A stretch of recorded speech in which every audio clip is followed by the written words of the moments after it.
제28편 다윗의 시. 여호와여, 내가 주께 부르짖으오니 나의 반석이여, 내게 귀를 막지 마소서. 주께서 내게 잠잠하시면 내가 무덤에 내려가는 자와 같을까 하나이다. 내가 주의 지성소를 향하여 나의 손을 들고 주께 부르짖을 때 나의 간구하는 소리를 들으소서. 악인과 악을 행하는 자들과 함께 나를 끌어내지 마옵소서. 그들은 그 이웃에게 화평을 말하나 그들의 마음에는 악독이 있나이다. 그들이 하는 일과 그들의 행위가 악한 대로 갚으시며 그들의 손이 지은 대로 그들에게 갚아 그 마땅히 받을 것으로 그들에게 갚으소서. 그들은 여호와께서 행하신 일과 손으로 지으신 것을 생각하지 아니하므로 여호와께서 그들을 파괴하고 건설하지 아니하시리로다. 여호와를 찬송하며 내 간구하는 소리를 들으심이로다. 여호와는 나의 힘과 나의 방패이시니 내 마음이 그를 의지하여 도움을 얻었도다. 그러므로 내 마음이 크게 기뻐하며 내 노래로 그를 찬송하리로다. 여호와는 그들의 힘이시오, 그의 기름 부음 받은 자의 구원의 요새이시로다. 주의 백성을 구원하시며 주의 산업에 복을 주시고 또 그들의 목자가 되시어 영원토록 그들을 인도하소서.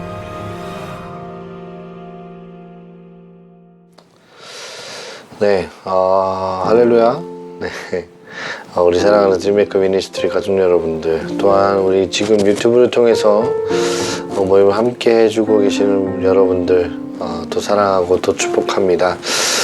여러분, 3월 9일 날은 새로운 또 우리 지도자를 선출하는 우리 대통령 선거가 있었습니다.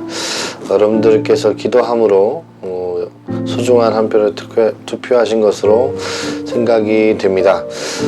선출된 지도자를 위해서, 나라를 위해서 또 기도하시는 여러분들이 되었으면 좋겠습니다. 또한 코로나19 확진자 수가 30만 명을 넘은 것으로 아마 여러분들도 뉴스와 또 매체를 통해서 알고 계실 것입니다. 여러분, 코로나19 종식을 위해서 여러분들 기도해 주시길 다시 한번 부탁드립니다. 여러분, 사순절 기간이 3월 2일 수요일부터 시작이 되었습니다. 여러분들 사순절 기간을 어떻게 보내고 계십니까? 그냥 뭐 원래 보내던 그런 시간대로 여러분들 보내고 계십니까? 그렇다면 이번 사순절 기간은요, 경건한 마음으로 좀 잊어버렸던 신앙을 회복하시고 말씀과 더 가까이 가는 시간으로 보내셨으면 좋겠습니다. 자, 여러분, 오늘 본문 말씀 시편 28편은요 두 부분으로 나눌 수 있습니다. 여러분, 전반부는 하나님의 도움을 간절히 구하는 기도이고, 또 후반부는 하나님의 은혜에 대한 감사의 고백으로 구성되어 있습니다. 그런데 여러분, 중간에 아주 특별한 내용이 들어 있습니다. 바로 악인에 대한 어떤 성질을 분석하고 있는 부분인데, 이 내용은 지금 이 본문을 읽는 우리에게 죄의 특수한 성질을 알게 해주면서 또 이 죄의 성질이 우리 모든 인간 행실에서 아주 보편적으로 나타남을 보여줍니다. 여러분, 먼저 1절에서 2절 말씀부터 살펴보도록 하겠습니다. 제가 읽어드리도록 하겠습니다. 여호와여, 내가 주께 부르짖으오니 나의 반석이여, 내게 귀를 막지 마소서. 주께서 내게 잠잠하시면 내가 무덤에 내려가는 자와 같을까 하나이다. 내가 주의 지성소를 향하여 나의 손을 들고 주께 부르짖을 때 나의 간구하는 소리를 들으소서. 아멘. 자, 여러분, 하나님의 도우심을 간절히 구하는 이 다윗의 이 기도는 시편 여러 군데에서 자주 등장하고 있습니다. 그런데 이 친구들이, 이 다윗의 이 간구들이 모두 비슷한 것 같지만 서로 아주 다릅니다. 왜 다르냐면 도우심을 구하는 이 구체적인 표현이 너무나도 다양하기 때문이죠. 자, 1절 초반부에 보면 뭐라고 나와 있냐면 내게 귀를 막지 마소서라고 나와 있습니다. 자, 이 표현과 내가 무덤에 내려가는 자와 같을까 하나이다 라는 표현, 이 두 가지 표현이 나오게 되는데, 이 표현은요 지금 다윗의 기도가 또한 다윗의 간구가 얼마나 간절한지를 나타내 주면서도 하나님에 대한 이 다윗의 의지함이 어느 정도인지 함께 보여주는 구절인 것입니다. 여러분, 우리가 이런 시편의 이 고백을 묵상하면서 우리 꼭 기억해야 될 것은요, 이 시편이야말로 간구라는 것이 어떤 것인지 너무나도 많고 다양한 표현들로 알려주고 있다는 점입니다. 어쩌면 우리의 간구는 하나님 측면에서 볼 때 하나님밖에 도움이 없다라는 이 마음의 간구라기보단 안 들어주시면 하나님은 원망할 것이다 라는 이 협박에 가깝거나 그리 아니하실지라도 보다는 아니면 말고 이런 식의 형식적인 것일 수도 있음을 우리는 알아야 하는 것입니다. 자, 적어도 다윗은 기도한 바가 성취되지 않으면 하나님을 원망할 것이라고 말하지 않고 무덤에 내려가는 자와 같을 것이라고 말함으로써 이 문제의 해결은 오직 하나님께 있음을 고백하고 있는 것입니다. 자, 이어서 3절에서는요 악인에 대한 특별한 성질을 말하고 있는데, 이 부분이 오늘 본문 중에서 가장 깊이 묵상되는 부분입니다. 자, 3절 말씀 제가 읽어드리도록 하겠습니다. 자, 악인과 악을 행하는 자들과 함께 나를 끌어내지 마옵소서. 그들은 그 이웃에게 화평을 말하나 그들의 마음에는 악독이 있나이다. 아멘. 이렇게 말하고 있어요. 여러분, 다윗이 말하는 이 악인의 특별한 성질은 이웃에게는 화평을 말하지만 그 다음에는 뭐예요? 악독함이 가득 차 있는 것입니다. 여러분, 쉽게 말하면 뒷담화라는 개념을 생각해 볼 수가 있는 대목입니다. 자, 여러분 질문 하나 드릴게요. 여러분, 뒷담화가 뭘까요? 뒷담화가 뭐예요? 뒷담화는 말 그대로입니다. 당사자가 있을 때는 그에 대해서 막 좋은 말들을 다 해주고 칭찬을 해주고 다 해줘요. 막 친한 척을 해요. 근데 막상 그 당사자가 없을 때는 다른 사람들과 그에 대해서 험담하는 것을 말합니다. 뒷담화가. 여러분 다 알고 계시죠? 여러분, 이런 일들은 지금 우리의 현실에 너무나도 많이 일어나는 일이죠. 심지어 뒷담화를 안 하는 사람이 어디 있어? 세상에 어디 있어? 하는 생각이 들 정도로 너무나도 일반화가 되어 있는 뒷담화입니다. 그래서 문제예요. 일반화가 되어 있다는 사실에. 자, 어떤 사람들은 이런 뒷담화를 즐기면서 그 뒷담화를 통해서 어떤 이런 성취감을 얻고 즐거워하기도 한다는 것이죠. 자, 대부분의 믿음의 공동체 안에서 관계에 문제가 생기는 경우 중에 가장 흔한 경우가 뭐냐면 이 뒷담화 때문에 일어나는 불신의 문제예요. 불신의 문제. 자, 그런데 오늘 본문에서 다윗은요 이런 뒷담화를 하는 사람들을 향해 뭐라고 부르냐면 악인이라고 부릅니다. 악인. 자, 우리는 이 말씀에 주목해야 됩니다. 그만큼 뒷담화는 악인을 대표하는 아주 악한 특징을 말하고 있는 것입니다. 여러분, 우리는 이것을 묵상하면서요 우리가 생각하는 것 이상으로 이 문제를 심각하게 우리는 보아야 할 것입니다.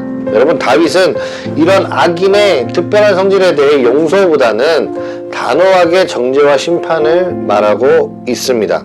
4절에서 5절까지의 말씀 함께 보도록 하겠습니다. 그들이 하는 일과 그들의 행위가 악한 대로 갚으시며 그들의 손이 지은 대로 그들에게 갚아 그 마땅히 받을 것으로 그들에게 갚으소서. 그들은 여호와께서 행하신 일과 손으로 지으신 것을 생각하지 아니하므로 여호와께서 그들을 파괴하고 건설하지 아니하시리로다. 아멘. 자, 다윗은 악인에게 그 행한 대로 갚아달라고 간구합니다. 자, 성경에서 어떤 잘못에 대해서 긍휼을 구하지 아니하고 심판을 구할 때는 그 죄의 성질이 그만큼 크다는 것을 말해주는 것입니다. 자, 그러니까 지금도 그 죄는 그만큼 크다는 것을 말하고 있는 거예요.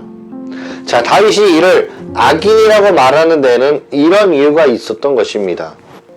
자, 여기서 우리가 인생을 살아가게 되면서 여러분 얼마나 많은 뒷담화를 하고 있는지 한번 살펴보시는 시간이 되시길 바랍니다.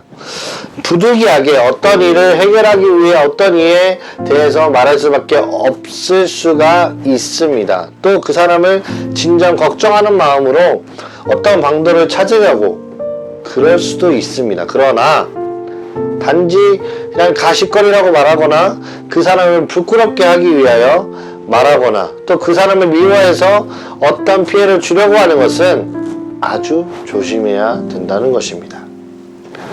자, 성경에서도 이런 경우를 다음과 같이 말하고 있습니다. 여러분 마태복음 5장 22절 말씀 제가 읽어드리도록 하겠습니다. 자, 나는 너희에게 이르노니 형제에게 노하는 자마다 심판을 받게 되고 형제를 대하여 나가라 하는 자는 공회에 잡혀가게 되고 미련한 놈이라는 자는 지옥불에 들어가게 되리라. 아멘. 자, 이렇게 강력하게 표현을 하고 있습니다. 자, 여러분, 자, 이 마태복음 5장 22절 9절에 보면 라가라는 말이 나옵니다. 라가.